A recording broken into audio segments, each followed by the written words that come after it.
Oh, what a day! What a lovely day!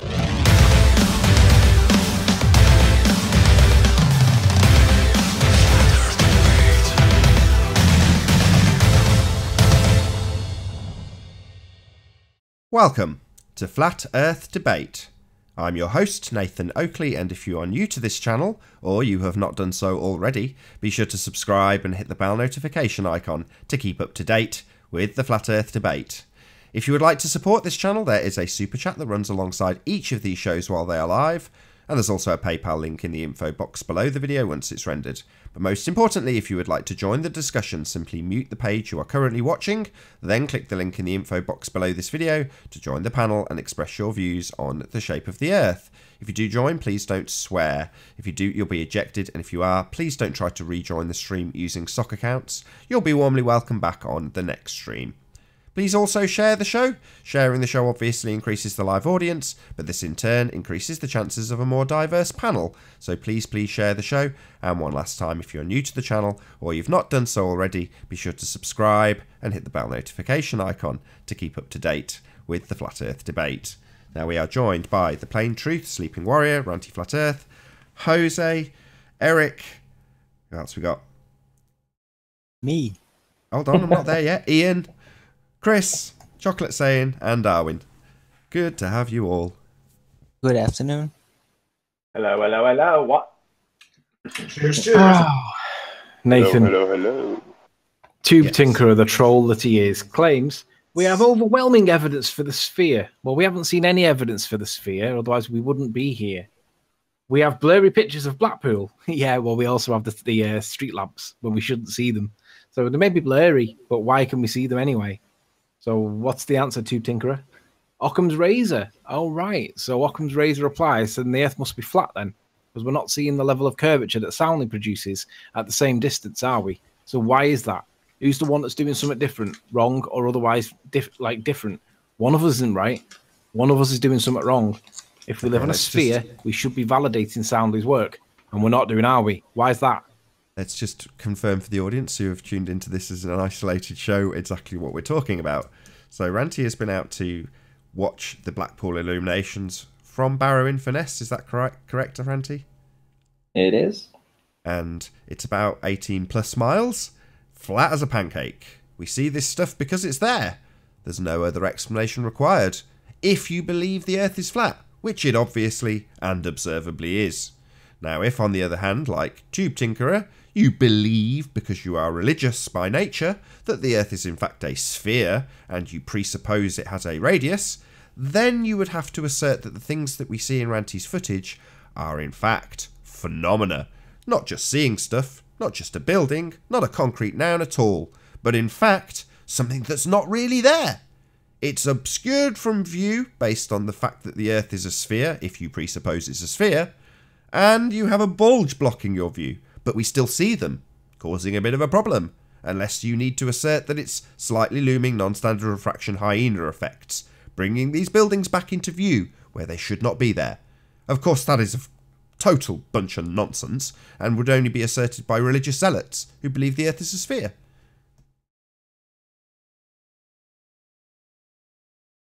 It is a highly convoluted band-aid theory. Band-aid I have a over request. band-aid over band-aid. Mr. Soundly, if you're listening or one of your friends tell you, I need the exact location where you took your videos of Lake Pontchartrain Bridge, and you can leave me a comment on one of my videos, Jose J.G. Gonzalez on YouTube, or you can DM me on Discord by looking for me, No Way Jose. Thank you. Cool. Oh, I just wanted to address one thing, Nathan, if you could pop me on screen as well. I didn't get a chance to do that in the last show. Good to have this footage on this show as well. If you can, just give it a quick summary. Assume that nobody's heard this information because this is a separate show now, so go through it all again if you don't mind. It's 5 minutes tops. Okay. You've thrown me now. So essentially, I went to, let me do it on Google Earth. I don't like using maps, but I can't, for whatever reason. It won't let me use Street View on it. But I drove to this location. It was a 170-mile round trip. I went down onto the beach, got as close to the water's edge as I could, and I looked across to watch the Blackpool illuminations. Distance to objects like the big one, which I videoed before I went live, was 18.3 miles. And some of the stuff that I saw was on this, in front of the tower, Blackpool Tower, they had the band that was playing on this little square across the road from it, which is, you know, essentially on the sea wall. And we saw the band playing with all the flashes and things going off in front of that. We saw the big wheel here. We saw the big wheel. And yeah, I mean, essentially it was floor to floor. We saw the street lights all the way through. Last year I got asked about the street lights. Why couldn't we see the street lights? But I did the observation last year from a slightly different location, and it was after midnight. So I'm assuming that probably there was something to do with that. And obviously the line of sight. I had a new line of sight this year, and I saw an awful lot more. And that's basically what happened last night. But yeah, sorry, I just wanted to address something, Nath, which was the very bottom of the Ferris wheel. People are asking, well, we're asking, how come we don't see the very bottom of the Ferris wheel? And I can address that right now. So I'm going to put a line of sight in. This was my second location where I did the GPS from. Let me guess, Ranty, because there's a building blocking it. That's my guess. Could well be. Could well be. Could well be. And if there is a building blocking it, bang goes your curvature. But that's beside the point. The point is we see all the street lights anyway, so yeah. It's not really like it's going to mean anything, you know. Let's be honest. So right, so I've put the line in there. And what do you know? In the way, we have at the end of North Pier. At the end of North Pier, we have the family bar. Now, as you can see, it's a two-story building on top of the pier, and it's closer to us. And it's closer to us, so it's in the foreground. And this family bar, that's the only obstruction in the way. My direct line of sight between that and the actual Ferris wheel, which is here, right? That would stop me seeing the very bottom of this because it would be in the way. So that's why when you actually see the footage and such, things like, let's see, it might be on this one. Let's see. There. So there's the Ferris wheel. So there we have the Ferris wheel flashing away. We can see it. It's nicely cut off at the bottom in a square. You know, it's like a. You can see that you aren't seeing the bottom of it, but then you see the street lights behind. So you realise that, you know, that is the blockage that's causing that. But there is a further embarrassment for the people that believe that we live on a sphere. We established. Oh, that, sorry. Can I just say that if I'm just going to play this for a little bit, but this is the band that I was talking about in front of the pier, that's in front of Blackpool Tower on the seawall, no more than 30 feet above sea level at this time. So I'm just going to let that play for a little bit. So go on, Anthony. The question that the curve calculator, of course, doesn't address is how tall should the Ferris wheel be when it's 18 miles away? It's only 110 feet or whatever height it is when it's right in front of you. But when it's 18 miles away, it's a lot smaller. So you've got to shrink that Ferris wheel down because of the effect of perspective, and then drop it into the curve calculator. And what do you know? None of it should be seen. None of it at all.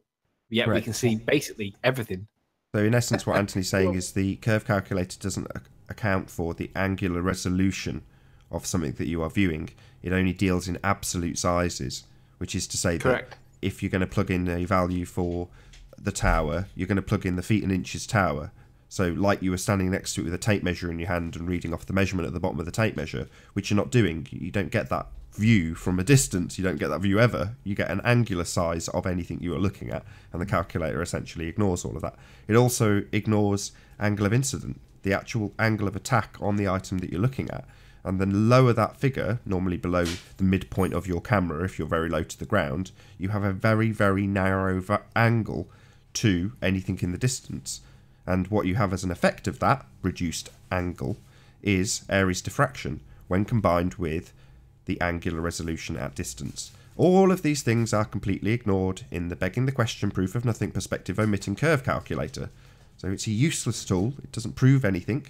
It also begs the question. It already knows the Earth is a sphere. It's got a radius value. So it doesn't help you prove anything. It just helps you beg the question. They already know it's a sphere, right? They've got a radius value. So you're not trying to prove anything to yourself with this calculator. It just begs the question.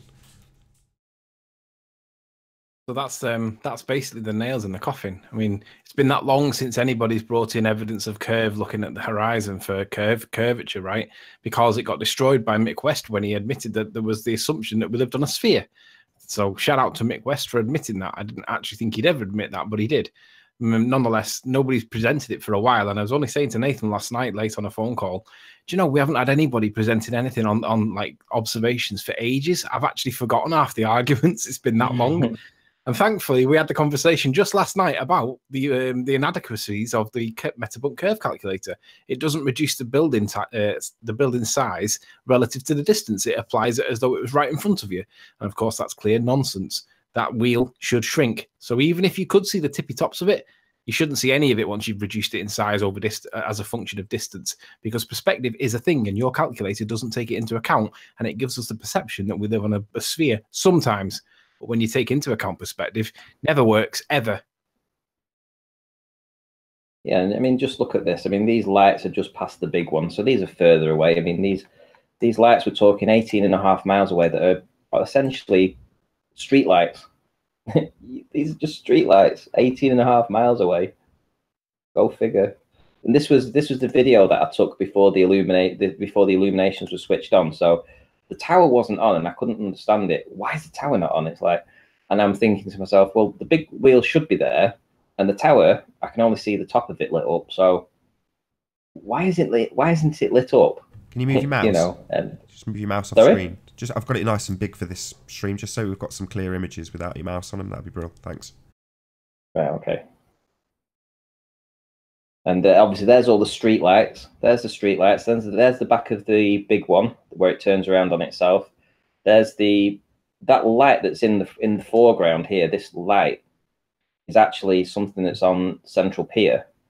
It's I can show you that on Google Earth now. So that would be this. Where is it? Let's zoom up. So this pole that flashes in the, you know, it's switched on at night. It's the only thing that's switched on this. And there we have it. Direct line of sight.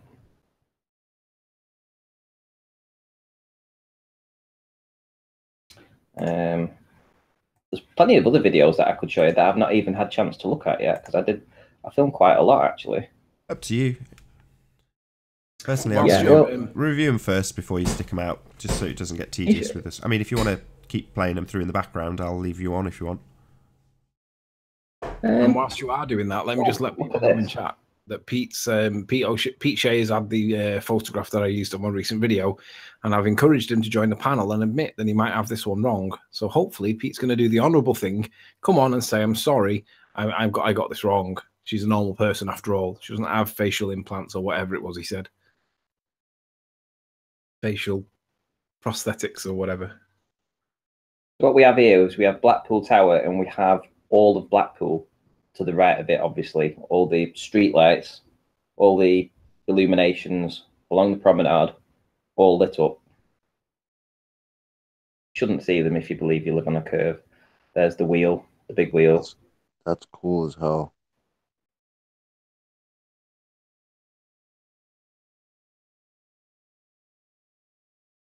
A bit shaky because it was so windy. I mean, I brought a windbreak that actually got broken because the wind was that tough. But it's just what we have to do when we're living on the coast.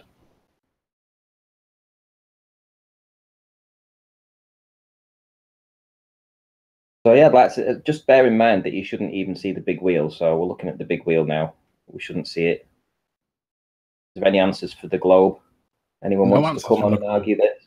They'll ignore this. Ranty, this is where you've got to poke the bear, because you've got to go after people now and say, oi, Sly, address this knobhead, because they've got to address it.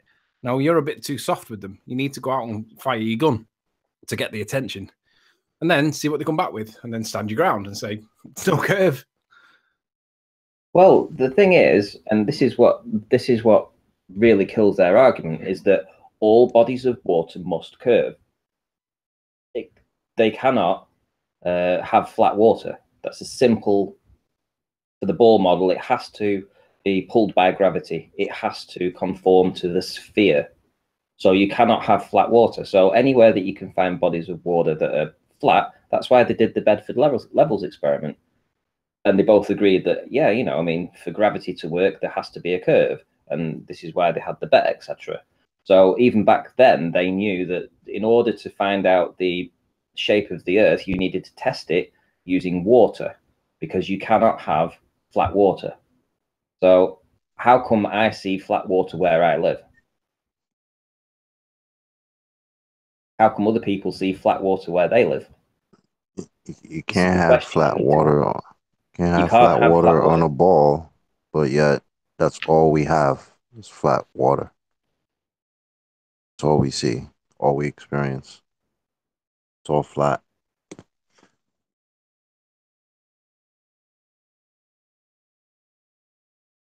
People still believe it's a ball.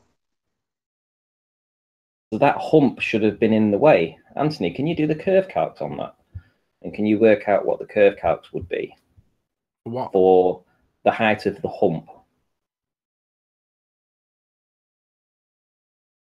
This is that same 18 miles, Ranty? To this, it's about 17 miles. 17.2, I think it is. What am I going to put for your observer height? 350 feet? 6 feet. Put 6 feet, even though the altitude said 1 meter, which, you know, I'm not going to argue, because it was that flat and I was that close to the water. You know, I wouldn't argue with that. My tripod was set to 2 feet. Well, let's go 6 feet. Let's give them 6 feet. At what distance? 18 miles? For this observation, hang on, just let me sort that out. 17.2 to this. This isn't to the big one. So what would the hump be? Relative height of the what are you talking about? Are you talking about the bulge? The bulge. Yeah. What bulge? Bulge that you have to look through the floor to see, right? So it's 49 feet at half the distance. So you could double the height of that, because it's like half the distance away, because perspective is a thing relative to the target you're looking at. But 49 feet, it says. Right. So there could be a wall of water obscuring the whole of that coastline. Shouldn't see any of them streetlights. Nope. And like I say, this is just a video that I'm just letting play. I'll get to something different. There we go. There's the tower. There's all the streetlights. Can you see all the streetlights there beyond the wall? Can I just ask, Nathan, are you timing out Rumpus because he won't respond? Well, he's just basically coming up with straw men and ad homs in the chat saying Ranty can't get anything correct. That's not a rebuttal. No. Rumpus, why don't you join? And if you can let people take turns and respond, let's hear what you've got to say about it. Why can we see right down to the beach? It just clicked to me that I remember, I think yesterday I was scrolling to YouTube and I hear the Godless Engineer doing a video making fun of Eric Dubay about whatever. And he was saying, but you have to understand, if you are a 6 foot high person, the horizon, you're going to see it at around 3 miles max. And I was like, what? 3 miles to the horizon? Then what are all these 10, 20 miles away observations we're all doing? That's crazy. 3 miles? Wow. No, to his credit, he said, look, I'll investigate it. Fine. That's a perfectly adequate response. Thank you, Rumpus. Yeah, but we're not going to wait months and months and months for a response on it. You know, it takes you about 10 seconds to work out what's going on here. You can have a day. Look forward to seeing you tomorrow. Oh, by the way, Tube Tinkerer says, so blurry pictures show that the Earth's flat.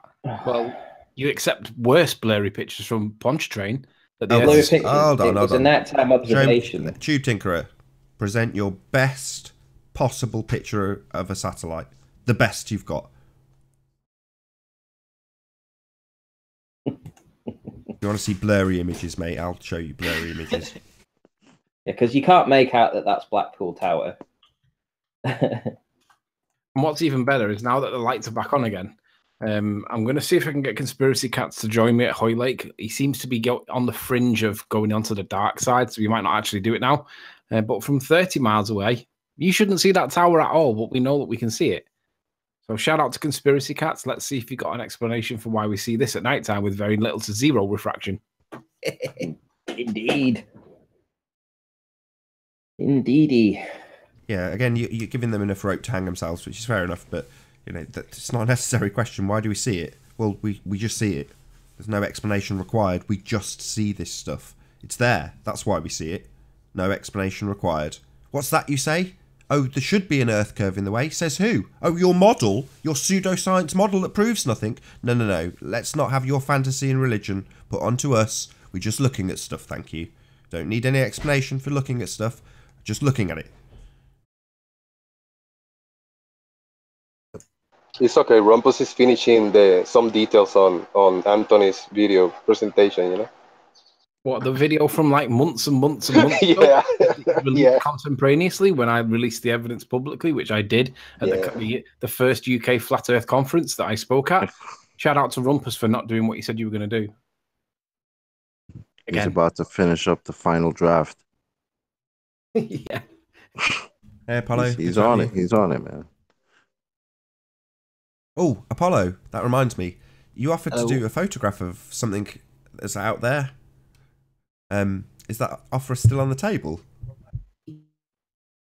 A photograph of what? Well, I'm glad you asked. Could you get a photograph of the, I'm going to call it what it is, or what it appears to be, the hexagon. Now, others would call it the cube that's on top of Saturn. Do you reckon you can get that? I don't know. I've never looked for it. But there are some really high resolution photos of which one was it? Saturn or Jupiter? Yeah, so Saturn's got like this hexagon on top of it, but I mean, I've seen plenty of images that I've got no way of even remotely validating, and I've never seen it myself with my own telescope. You've got to be kidding. But if somebody's got professional equipment and can get that kind of shot, man, I'd love to see that. Yeah, I did see some really high resolution amateur photos of Jupiter, but I'm not sure. I would have to look them up again. Like with a really nice telescope. Exactly. They may. I'm not too concerned about you going and getting it from this point forward. If somebody at that observatory happens to have pictures of that, then great. You know, as long as they're just pictures, regular pictures taken through a telescope and not highly adapted with CGI. Apollo, do you find some videos of a rocket leaving a pressure system and going into the non-pressure area in space that you kind of had homework, right? I didn't really follow up on that. I am currently busy with many other NASA stuff. Some great, how do you call it? When things progress, yeah, some great things has been happening with the stuff I'm working on. Cool. Time is always a constraint, unfortunately. Yes. Some time ago, I talked about these Apollo 14 photos, and I showed a scan of it. And yesterday I received about 9 more of them, and I've already scanned one in really high resolution, something like 20,000 by 19,000 pixels. So that's like 400 megapixel. I'm not sure. Just so it's on the stream, can you tell the audience how big that is in inches and whatever, when it's actually laid out? Well, the print is 20 by 24 inch. I have done I have done 800 dots per inch scan. So if you were to print that out at, let's say, 300 dots per inch, you'd get something like, let me get a calculator. Yeah, the point being it's a very big image in very high resolution, and you're scanning it into the computer in a huge size in high resolution, high pixel density. You can actually show it now if you want on screen. Cool, yes please. Sure. Wait, let me first close some things I'd like to keep private. Yes, please. Let's first calculate the approximate megapixels. Is about 380. Okay, let's get to the scans. They aren't combined yet. I've sent them out to Paul yesterday, who is going to put them all together.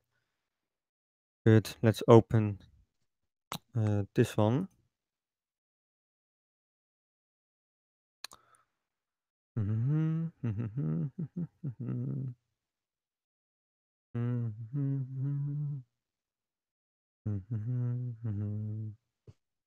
Sorry, it's taking a while with our massive files. There we go. This one is 6,000 by 9,000. And this is a shader. You can increase the contrast to make it more pleasing. That looks better. Yeah, now higher contrast. Yeah, this is these are the photos. And only 2 are online by NASA in a high resolution. So I'm putting a lot more online than NASA has. So the problem is, I've got about, this is one of 6 parts, by the way. But the problem is that 10 prints were like $600 for me. So what I'm going to be doing, I'm going to scan all of these, and then I am going to try and resell them. So I hope I can make my money back. And once I've sold them, I will publish everything online. That's the plan, at least.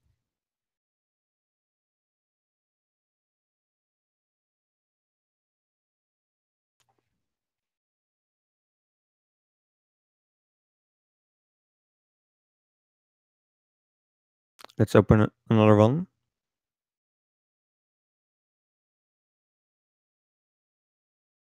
Actually, I can just give you a Google Drive link where you can download the 6 frames right now, just on your computer. Wonderful. If you stick it in the side chat of the Hangout once you finish displaying them, I'll stick it in the chat and in the info box like I did last time. Okay. So here you can see part of the frame number, because each photo was taken on film, and hand written down on this film are the frame numbers.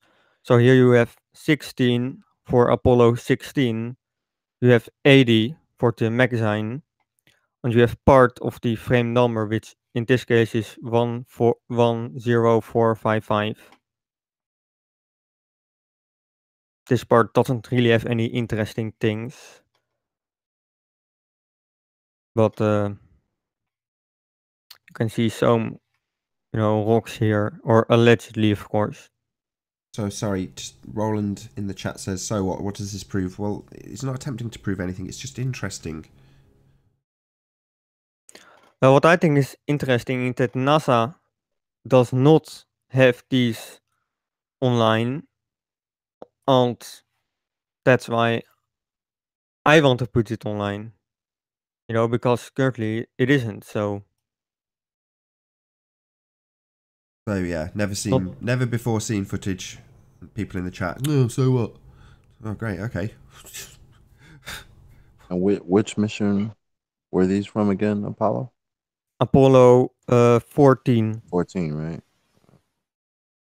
The funny thing is that with the high resolution and all, I can't really make out any definitive physical landmarks. It's just a bunch of dots and blotches that can be interpreted as craters if you choose to see it like it were a shadow, but I don't see rocks or anything, any specific features that would indicate physicality. This is the moon, right? Let's see. I've got another one. Yes, this is the moon. You mean rocks like this, with shadows?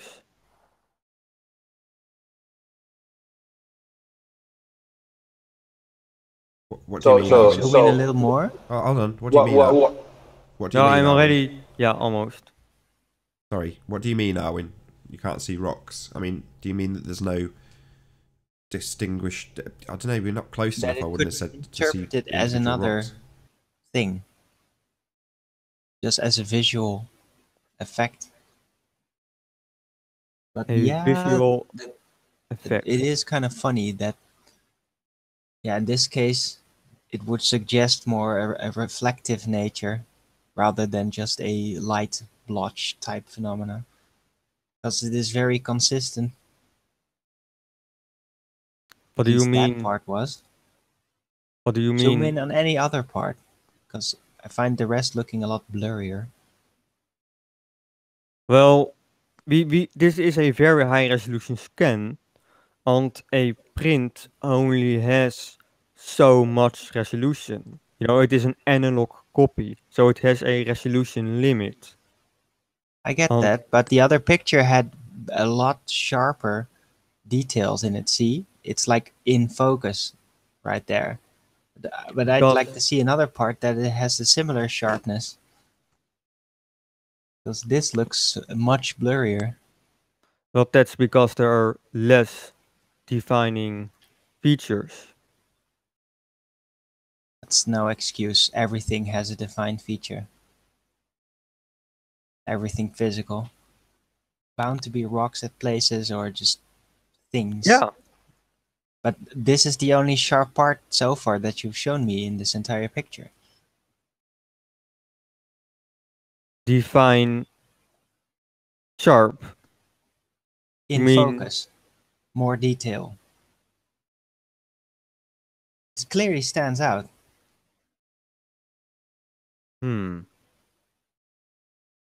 See? But these rocks are bigger than the area around it. So of course it's going to have a higher resolution because it takes up more of the image. Yeah, but if it's just one film, one photograph with a giant lens, then it shouldn't matter. Everything should be in focus at the same resolution. I think everything does have the same resolution, but not everything has the same amount of distinguishable features. No, it's a clarity sharpness issue, and this spot right there that you're showing right now is the only spot in which I can sort of identify cast shadows. Maybe that is because it is the, let's see, maybe that's because it is the biggest crater, so it's bound to have the biggest, definable features.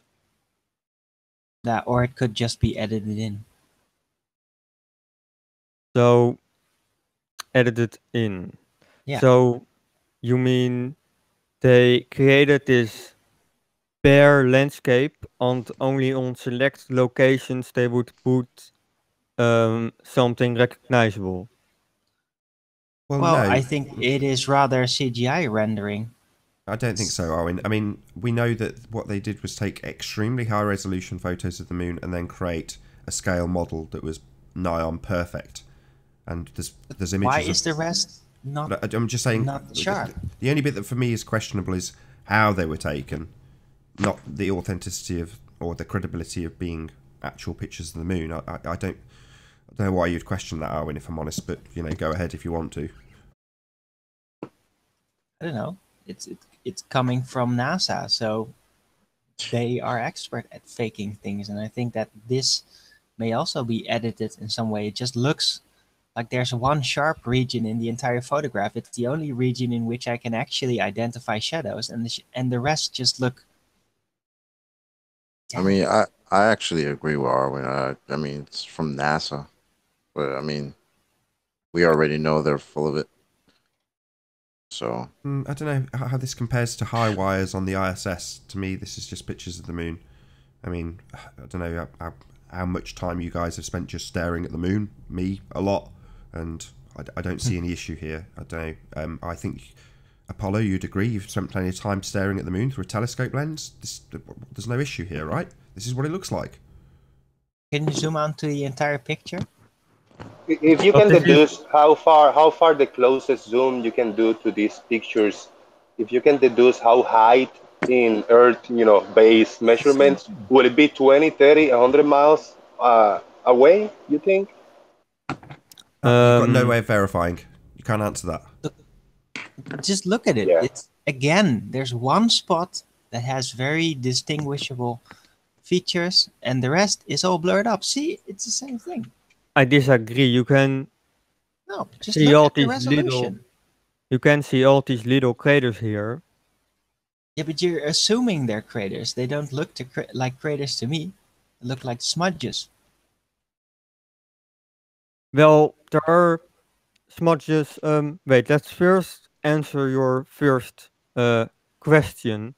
I don't think these are CGI renders because these are old prints, and I don't think that in this time period when this would have been made, they had computers with enough memory to render. You don't need computers for that. What year was this? You don't need computers. Disney did it manually. Yeah. With layers, and was very, very good at it very early on. Are you guys missing that there's lines in this whole image? I think they're trying to suggest. They're trying to suggest that this whole image is a result of orbital mechanics, and they're stitching them together.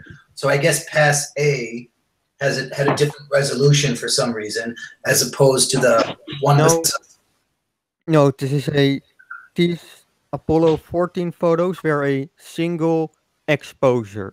Well, then what are these lines? What year was this Apollo mission? Hold on. Apollo. What are the lines? They are scratches on. They are scratches on the negative that were used to duplicate the original. So they would take.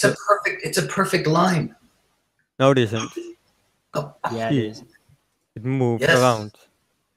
Zoom out. You'll see it. It's all the way through. No, it isn't. Yeah, it is. You scroll down, and it's exactly the same line. It is perfect. It's like a. But there are a lot of lines that don't continue throughout the entire scan. Sorry, like this one. What's the issue? Why would they fake this? The faking bit is how they claim it's been taken, not the image. I mean, I really don't see the issue here. Am I alone in this? Does everyone else think, oh no, this is fake? It's just pictures of the moon. What's the big deal? There's no issue, there's pictures, I mean, I just think you're I think it's probably inspired on the surface of the moon and then worked at with artistry. But we know that they did definitely take high-resolution pictures. The reason I know that NASA did that is because they created a scale model. Now, unless you're going to claim that every picture that they've presented of that scale model with camera tracks around it and astronauts standing next to it is fake also, I'm going to assert that this is just one of the series of high-resolution pictures taken by NASA, who are absolutely on the cutting edge of cinematography, far more than Disney. So that's what they do. They take good pictures of stuff when they want to. But that's all this is, and they've used it for, we don't know how it's been taken or who's taken it or the methodology used in taking it, but I definitely wouldn't question the authenticity that this is just a picture of the moon. But that's what I was saying. It is an artist. They worked on it. It is the moon. So what you're saying is it's a picture that they've airbrushed and stuff. Is that what you're saying? But it's only very specific locations where there are real definable features. And the rest is just smudgy. It looks like things have been added onto it.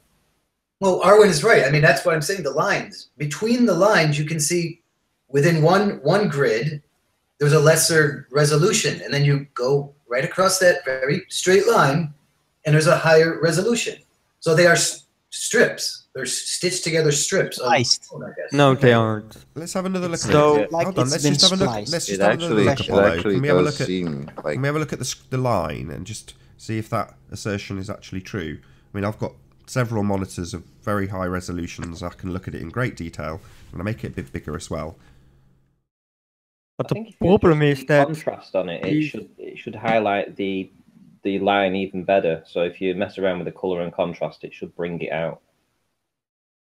That line, it does look like a line, I'll be honest. Yeah, there's a line there. I can see the line, and we've been given an explanation. As they duplicate it, it causes scratches, presumably on the duplication machine.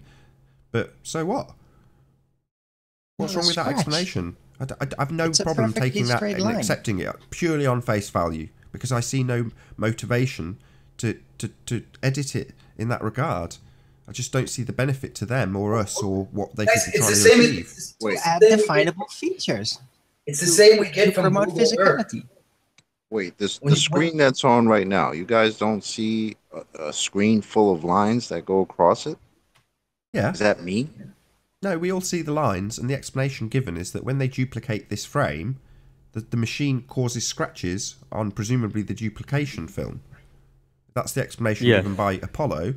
I've got no reason to just not accept that on face value, because I don't see any motivation or reason to doctor just a simple picture of the moon, a super high resolution image. And it looks, to me, it looks really good. I don't know, it just seems very conspiratorial to try and label this as somehow fraudulent, and I don't see the need. The story that goes along with it, yeah, rip that to pieces all day long. Sorry, but my eye just sees the difference. It's a difference in structure. If they were layering... Not talking about the lines. Just seeing like that picture is made in a different resolution or with different colors, with different effects than all the rest. And the rest, every time I look one of these craters, it's just like, yeah, that's not necessarily a crater. It's just patterns. But with the other one, with that one little square there, I can just see clearly this is more lit up, and there's very distinct shadows that suggest physicality very much more than the rest of the entire picture. That's something I'm just noticing. Fair enough. I mean, I'm not noticing it. If you are, I'm not going to argue with you, Arwen. Fair enough. Don't you think that if they layer parts together, that you would see these different layers intersecting at the point where they change from one part to the other? But I don't see that when I look at the complete print, which I have next to me in a canister right now. Fine. So your argument for this, motivation-wise, Arwen, is to disguise the physicality or non-physicality of the moon. Is that what you're saying? No, to disguise the non-physicality.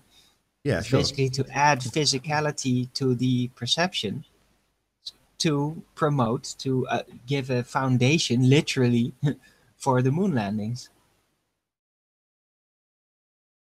Because people have to believe it's physical in order for that to even be remotely possible. Yeah, make it look like there are rocks and stuff up there that people can walk on instead of just the light in the sky that probably is. Well, so what have I? Hold on 1 second. What have I learned every time Apollo comes to the panel? That everybody is welcome, because I have seen Apollo doing presentations on the Non Sequitur show and other platforms. And if I'm not mistaken, Apollo is a proponent of the spinning globe heliocentric model. But anybody can come and present images, videos, anything. Now the question is, the issue is when you explain the how, who, when, where, and make claims on what went down for the evidence that you're presenting. That's what the issue is. Anybody can present a video or evidence, but don't try to present a narrative next to it if you are not sure what went down. If you were not there, don't make claims, because we really do not know. Hey, I never claimed this was evidence for anything. I just wanted to give I just wanted to give context to the images. Exactly, and that's very appreciated, and thank you. Yeah, as I say, anybody can present any evidence, and that's why you are okay, because you present pictures and videos, and it's okay because you're not making any claims about it. You're just presenting the findings that you got, and I personally thank you for that. Yeah. No accusations towards you. Thank you for presenting the footage. And another thing, a recent development, are that we have converted some photos on Pioneer 11 tapes to PNGs. So this is the tape right here. This is dated 1978. Yes, correct. And it's actually easier if I do this. So I've acquired these Pioneer 11 tapes from eBay, and I've sent them to a data recovery company. So isn't this supposed to have been lost, or is this different footage? You know what I mean? We're told that they don't have any original footage. Or was that just from the original first? No, it's telemetry data from the original moon landing that's not there. Well, it depends what kind of. Some of it still, whatever. So this is the data on the Pioneer 11 tape in hexadecimal. But if you go down, you can kind of see how there is a round pattern in this data. These are all zeros. All I see is blonde, brunette, redhead. Go down like this. All I see is memories of Commodore 64. My brother editing it. So this is the hexadecimals. It's a huge hexadecimal. Yeah. So that's one picture, and we have a few days ago converted it to a modern image. So this is the result of the first image on the Pioneer 11 tape. Take it at face value. Of what? What is this? I've talked with somebody that worked on the Pioneer 11 data before, and he says this particular data set are photos of the Zodiacal light. These are mainframe reel-to-reels. So back in the day, if you go and watch Airplane, the movie called Airplane, Leslie Nielsen, you'll see in various scenes of that movie, they're in a mainframe room, and you've got all these reel-to-reel computers that are whirring away with the data. So modern hard drives obviously don't work like this anymore, but you're magnetically encoding stuff onto tape back in the day when you had mainframe computers running this information. And what Apollo has acquired from eBay, amazingly, is some of these old reel-to-reels, and he's done the painstaking job of decoding the digital data off the tape so that he can then process it and format it. And it's tedious, it's long-winded, and he deserves a lot of respect for doing it. It's not something I would ever endeavour to do, but it's nice to see the results while the audience go, boring. It's like, screw you, audience. I wouldn't normally say that. But what is it? What am I seeing here? I don't get it. I can't really pronounce it. So the call. So wait. This is the zeros and one data translating into this image, right? This graphic. No, this is something different. Yes. Yeah. Yes or no? Okay, I got yes and no. Yes. Is it an actual photograph of something? It's a translation of the zeros and ones to a graphical representation. Oh no, it was saved. No, it is an image on the tape, but the format that was used is no longer used today. So we had to figure it out. So we had to figure out how this format works, and then we converted it, or 3 or 4 at the moment. We converted to the normal PNG format. So currently we have 3 black and white photos. We have 1 color photo, but we still need to work out how we need to use the color layers to create a color image. So that's something we are still working on. Okay. I've talked to Ted Strike, who has worked on on Pioneer 11 photos before, and he says these are photos of zodiacal light. But what is that? Don't even zodiacal light. Fuse and roughly Apollo triangular globe that is visible when the. Sorry, just before you come off that screen, Apollo. So what they're asking you is, what's on screen right now? That's the image converted from the raw data to a normal modern image format. What? So from the digital, but what is it though? What the hell? I don't know. At pictures and it's like our photographs, and it's just really. It looks like an eye or something with a scratch on the. I mean, is it supposed to be the moon? Is it? Nah. What is it? It's a light phenomena. Where? In my closet? And there's all kinds of pictures. Closet. So many questions. I don't get it. Because when I Google image zodiacal light, it kind of something reminiscent of the aurora borealis. It looks like this light coming up. The aurora borealis is different. This is more. No. I just a light shining from light. Upwards. I mean, search, Google it. Very weird. Never seen that. Or and there's don't just remember like seeing that. There's like a grid of lights in the image, like that look like more stars. Like where it's a perfect one big grid. lamp shining upwards with a limited range, but it's lighting up a lot of stuff. Very nice. Locally. Very nice. I don't know what we have to look for. I have sent the images that we converted last week to this person, and he has not yet responded. But I do hope he can clarify what we are seeing. Is this one image or like a couple of? These are 3 images. And you gotta move it. You gotta moving like a GIF or something, right? Yeah. Okay. It looks like there's 3 or 1, 2, 1, 2, 3. It's 3 images unless I'm counting. Hey guys, want to hear the explanation of what zodiacal lights are supposed to be? I just looked. I know. Yeah, go read it, and I looked at images also. Sunlight scattered by interplanetary dust causes this phenomena. Zodiacal light is best seen during twilight, after sunlight in spring, and before sunrise in autumn, when the zodiac is at a steep angle to the horizon.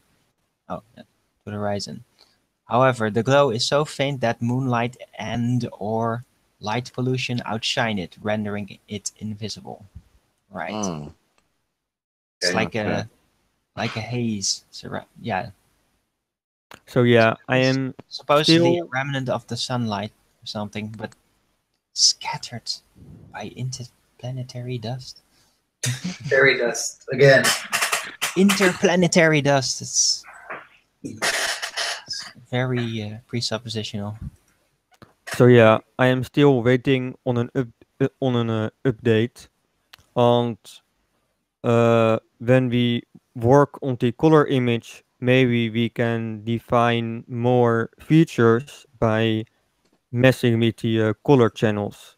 So there are still some things we have to look into. Okay, but I still want to know exactly what this is supposed to Otherwise, we're just getting, and this is like creating fractals and, ooh, let's smoke some weed and look at the, I don't know. I mean, I don't know what this is supposed to be. And this is driving Eric nuts, I can tell. All I have been told is that it are photos of zodiacal light. He thinks this because the date on the tape represents the time that those observations were taken.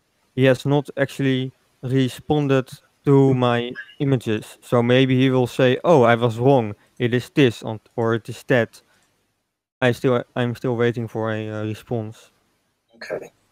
So let me get this story straight. You have purchased my screen material from eBay or what, Amazon or whatnot, right? Yeah. And these were the what, analog digital tapes that you're trying to transfer to PNGs, digital format? Is that what we're doing here? Yes, basically. So you physically bought analog tapes. They are digital tapes. But okay, yes. So they've already been digitized in what sort of file? Like, what is this file? Is it a .mov? What is it? It is raw binary data, basically. So, okay, so that sheet that you had with the 000s and mostly zeros. That's the binary data represented in hexadecimal. Right, I get that. So you have that material.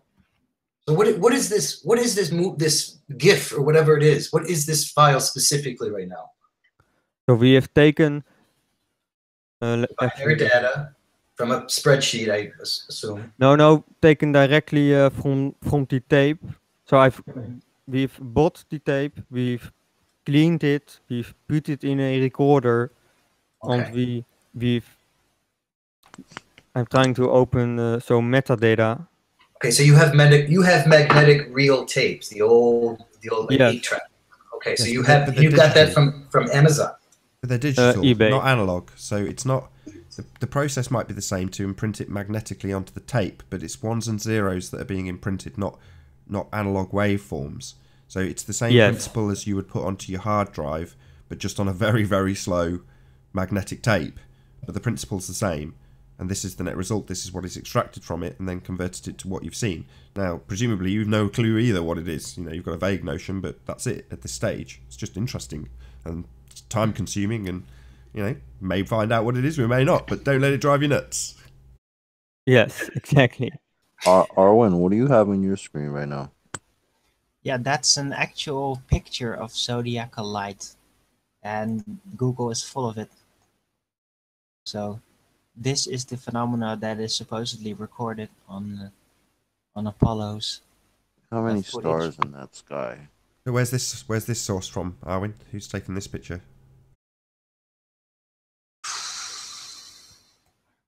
Don't know. I could probably trace it. This is an image search from Google, presumably just for zodiacal light, right? They all look the same. So this is from ESO, whatever that is. That's what I'm getting when I image search this term. It's basically, like I said, kind of an aurora. I mean, the theme. I don't know what that is. Yeah, the zodiacs. There's the Big Dipper. There's Leo. Zodiacal light. Okay. Let's see what else has. Is this a new term on everyone else as well? I've never heard of this. It's all over the place. All different sources. Pyramids of that image is so not real. Who sees that now? Look at the clouds. What are these? Is that the Milky Way or something? What is that supposed to be? Oh, that's a clear night. It's a great rift. What is this cosmic cloud? No, that's right? That's the belt of stars. Have you not seen that before? Have you really not seen that? Not with my eyes. It is part of the sky. It is part of the sky. Sorry. I get that. There's an ocean there, and I really wish I lived. That is actually what it looks like. That's not fake. That is really what it looks like. That's insane. I wish we could see that. That's cool. You can see that, cool. But you can see that. Yeah, go to the desert. Go somewhere really dark. I've been up in the Andes. I just saw a lot of white dots. I mean, just multitude of stars. I've never seen this gaseous clouds stuff. Yeah, I wouldn't even know what to do with myself if I saw that. That's crazy. I live in New York. I don't see anything like that. You're not going to see a squat, man. Nah, man. I don't see. No, I mean, I've been up in the Andes Mountains, up near Peru and Argentina, and I mean, the stars you see, but I don't see these cloud-like things. Check this one out. This is crazy. I mean, this is not the naked eye. This is a lens that must be it's a fisheye lens. But right. Well, aside from that, but the exposure. I mean, the human eye. Are there people really saying that the human eye sees this? The naked eye. Yeah. I mean, I believe it because I was out in Arizona last year, and the sky out there compared to where I live is so much clearer. Lighter. Like, yeah, it was amazing. I didn't see anything like this, like the nebulous clouds and all this craziness. I didn't see that, but I did see amazing displays of stars that I had never seen before. It was crazy. So if we can see this from Earth, why didn't we get any of this sky view from the moon landings? Just black. Shout out to Rod for the super chat. Thank you very much. Well, I'm a bit envious. The Globers say that you don't see the stars because there is no atmosphere to see the light through. But that's their right. Anybody can go and see this. Argument. Just go somewhere dark, and you can see this. Not necessarily this thing in the middle of the picture right now. Sorry, I should have been paying more attention to what Aaron had got on screen. This is new on me, I must admit. But the Great Rift, the Milky Way, yeah, you can see that. Just the amount of stars. Sick photo. Yeah, it's really nice. I've got a really full of them. I mean, I've seen the aurora. I've been up in Finland. And this is from NASA. I want to see the I've never seen from Earth this sort of stuff. Yeah, I love how shocked you are. I just love the fact that you can't quite believe it. That's brilliant. Well, I don't know. I've never seen it. I mean, I'm being honest.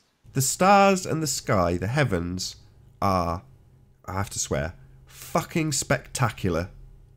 True. I'm not negating. I'm not arguing that. I just this bridge. There's a bridge here now. There's a bridge in the sky, bro. Yeah. This rainbow of stars. It's God's spectacles for us to inspire us. It's beautiful. I honestly have never seen anything. The aurora borealis is the closest thing getting towards this. What is this arc? It's a rainbow. And now I ask a global question: how does this work in a flat Earth? Ha! Ha! Ooh. And it all goes around. I'm going to round out in a minute, guys. So, is there anything that needs to be added? Is there anything you were hoping to get in before we round out, Apollo, as you've presented the most on this show? Well, oops, Arwine, you don't see stars in most Apollo photos because of exposure. Right. Yeah. That's the story. No, he gets the last word. He's done all this work. He gets to put his rhetoric in. He's going to have the last word. You can all shut up. Go ahead. That's photography, bitch. And with that, I'm going to say first and foremost a huge, massive, enormous thank you to all of the live panel for making this debate possible, and of course a massive thank you to all of the audience for tuning in and hopefully sharing this debate. If you hated the show, then you know exactly what to do, but if you like the show, maybe consider sharing it with a friend or subscribing if you've not done so already. I've been Nathan Oakley, and I'll see you all in the next video. Oh, what a day! What a lovely day!